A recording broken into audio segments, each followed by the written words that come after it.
Arjun sorry थोड़ा late हो गया। बोलो क्या बात है, किस लिए मिलना चाहते थे? मैं आपसे इसलिए मिलना चाहता हूँ क्योंकि मुझे लगता है कि आप मेरा रास्ता आसान कर सकते हैं, मेरे मददगार बन सकते हैं, मेरे राजदार बन सकते हैं। अच्छा चलो यही सही। पहले ये तो पता चले कि ऐसा क्या करना चाहते हो मियाँ जिसके लिए तुम्हें इस सुंदरलाल की मदद की जरूरत आन पड़ी। एक बहुत पुरानी कहावत, दुश्मन का दुश्मन दोस्त होता है।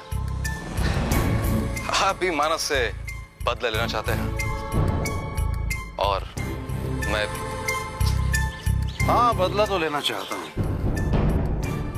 उसी मानस से जिसकी वजह से मेरे भांजे राकेश की मौत हुई। लेकिन समझ में नहीं आता कि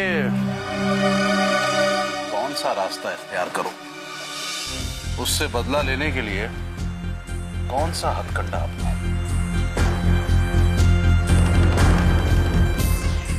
आपको नहीं पता मामा जी, आपका राकेश मैं ही तो। जिस मानस ने मुझे बर्बादी की कागार पर पहुंचा दिया है और सच उसे बर्बाद करना मेरी जिंदगी का मकसद है और अपनी सच्चाई मैं आप लोगों को बता नहीं सकता। कहीं ऐसा ना हो कि कानून की हथकड़ियां फिर से मुझे जकड़ लें, क्योंकि कानून की नजर में राकेश आज भी मुजरिम है। ओहो अरे भाई, रास्ता निकालने की मैं सोच रहा हूँ, तुम किस सोच में डूब गए हैं? मियाँ कहाँ हो? कुछ नहीं, मुझे भी राकेश की याद आ गई थी। मैं दरअसल ये जानना चाहता हूँ कि मानस को बर्बाद करने के लिए आप क्या कर सकते हैं? हाँ क्या कर सकते हैं नहीं, ये पूछो कि सुंदरलाल क्या नहीं कर सकता। इसका मतलब ये है कि आप मेरा साथ देंगे? अरे भाई मैं तो हर एक के साथ हरदम हूँ, लेकिन पहले पता तो चले कि किस काम में तुम मेरा साथ मांग रहे हो। जिस तरह मानस ने साजिश करके राकेश को फांसी के फंदे तक पहुंचाया था, मैं उसी तरह उस साजिश का जवाब साजिश में ही देना चाहता हूं। मैं भी मानस को फांसी के फंदे तक पहुंचाना चाहता हूं। अब यही मेरी जिंदगी का मकसद है।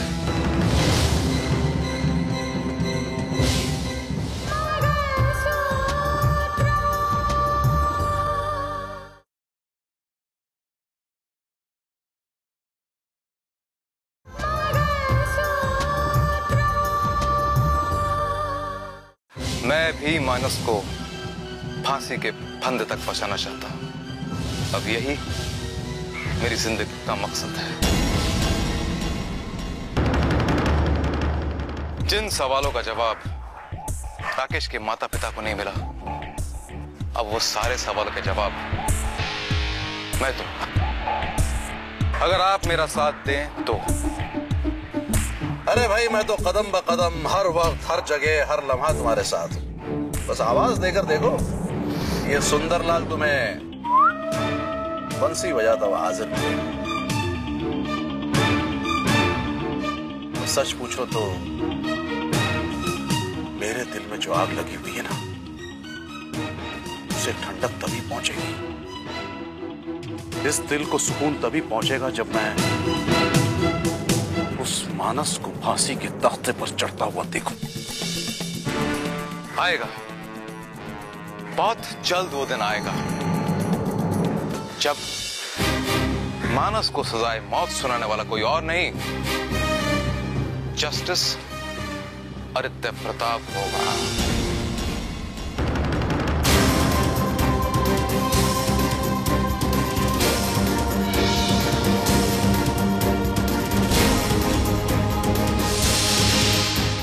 वारे सुंदरलाल, बजा दी ना बंसी।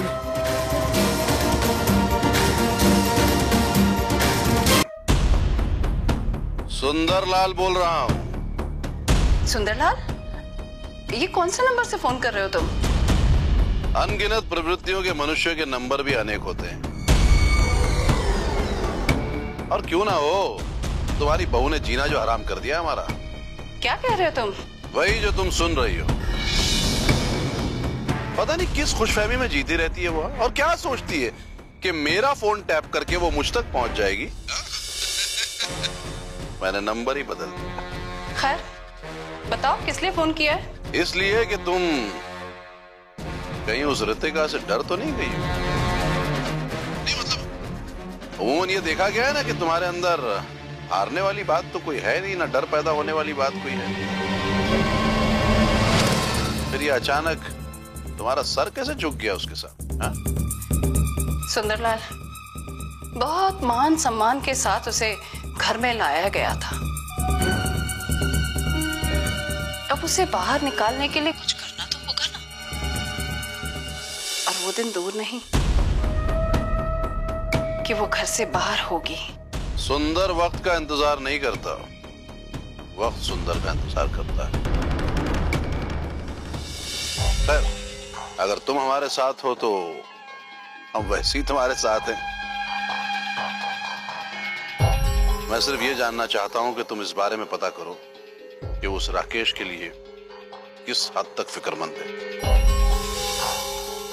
क्या मतलब है कि उसकी तफ्तीश कहां तक पहुंची है और वो क्या करने की सोच रही है और उसका अगला कदम क्या होगा? इस बात पर तो मेरी भी नजर है, लेकिन वो है कि राकेश का कोई भी मसला मेरे सामने आने ही नहीं देती है। अब तुम हमें बताओ कि वो इस मामले में क्या कर रही है।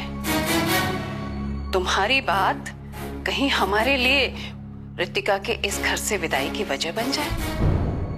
ठीक है, अब ऋतिका के बारे में हर खबर मैं तुम तक पहुंचाऊंगा।